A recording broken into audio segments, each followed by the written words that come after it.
Terima kasih pengurusi acara, barisan hakim yang arif lagi bijaksana, penjaga masanya setia dengan masanya, guru-guru serta rakan-rakan semua.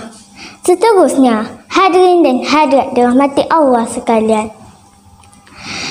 Sungguh comel orang di sini, jom dengar cerita ini. Assalamualaikum warahmatullahi wabarakatuh. Saya dari angka giliran ke-18 akan menyampaikan sebuah kisah yang bertajuk Nabi Yunus ditelan ikan Nun. Wahai kawan-kawan, mari dengar cerita kisah Nabi Yunus dalam perut ikan Nun. Wahai kawan-kawan, janganlah bimbang, Nabi Allah tetap dalam pembelaan. Hadirin dan hadirat sekalian, siapakah nama sebenar Nabi Yunus? Tahu tak semua? Beliau bernama Yunus bin Matta, seorang Nabi yang dipilih oleh Allah untuk menyampaikan ajaran Islam buat penduduk di Nainawa. Ketika itulah menyembah berhala. Di dalam surah Asy-Syaffat ayat 139 hingga 140 ada menyatakan kisah Nabi Yunus ini. Sesungguhnya kami memilih hamba kami Yunus dan menjadikannya termasuk para rasul saat dia berlari meninggalkan kaumnya dalam keadaan marah kepada kaumnya. Lalu beliau menaiki sebuah kapal yang syarat dengan penumpang dan barang. Hadirin dan hadirat dirahmati Allah sekalian, nak tahu tak, ajakan demi ajakan dakwah Nabi Yunus tidak berjaya. Nabi Yunus AS berasa sangat kecewa sehingga berputus asa lalu meninggalkan kota itu. Sebelum pergi, Nabi Yunus AS mengingatkan sekali lagi akan azab Allah terhadap mereka. Kami tidak takut, buktikanlah kalau engkau bercakap benar, kata mereka dengan angkuh. Kemudian Nabi Yunus membawa ke sebuah laut. Lalu beliau menaiki sebuah kapal yang syarat dengan penumpang dan barang.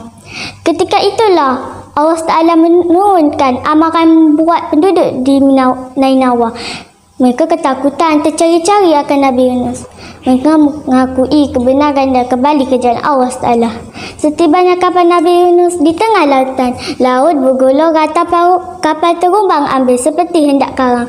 Barang-barang dibuang ke laut. Kemudian dibuat 3 kali undian. Nama Nabi Yunus AS dipilih. Akhirnya Nabi Yunus dihumban ke laut. Allah Ta'ala menghantarkan seekor ikan yang besar untuk beri pengajaran buat Nabi Yunus. Nabi Yunus ditelan ikan Nun. Dalam keadaan gelap gelita, kesunyian dan keseorangan. Nabi Yunus menyedari akan kesalahannya, lalu beliau berdoa kepada Allah Ta'ala. Bismillahirrahmanirrahim. La ilaha illa anta subhanakal inni kuntum minaz zalimin. Amin.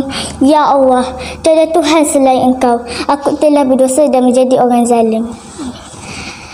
Nabi Yunus AS terus berzikir. Lalu Allah Ta'ala mengangkat doanya dan memerintah perut ikan untuk melepaskan Nabi Yunus. Akhirnya Nabi Yunus berjaya keluar dari perut ikan Nun. Lalu beliau kembali ke tempat asalnya. Beliau disambut gembira oleh penduduk di Nainawa. Beliau terkejut, penduduk Nainawa tidak lagi menyembah berhala. Mereka berpegang kepada ajaran Islam. Begitulah kisah seorang Nabi diuji Allah. Begitu sekali 40 hari 40 malam barulah taubatnya diterima Tuhan. Pengajarannya dari kisah ini, kita tidak boleh berputus asa. Jika kita gagal, kita harus bangkit berjuang. Terimalah serangkap pantun daripada saya. Tuai padi antara masak, esok jangan layu-layuan. Intai saya antara nampak, esok jangan rindu-rinduan.